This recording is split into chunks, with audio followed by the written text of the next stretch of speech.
আপনি হয়তো ভাবছেন আমি কি করছিটা কি। আজ আমি ভাবলাম যে রান্না করতে একটু সাহায্যই করে দিই, তাই চাল বেছে দিচ্ছিলাম। ভেবেছিলাম এই কাজটা অত্যন্ত কঠিন হবে।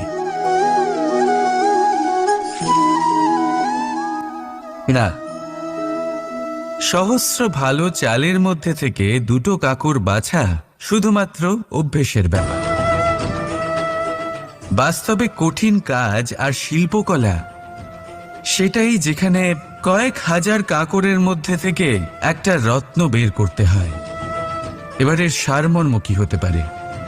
সারমর্ম হলো এটাই, বড় তিনি হন না যিনি মানুষের মধ্যে খামতি বের করেন। মাহাত্ম্য তাতেই, শ্রেষ্ঠত্ব তাতেই, যা অন্যের ভেতরে থাকা ভালো গুণগুলি বের করে তার সম্মুখে, এই সংসারের সম্মুখে প্রস্তুত করতে পারেন। আসুন আমার সাথে ভালোবেসে বলুন, রাধা রাধা।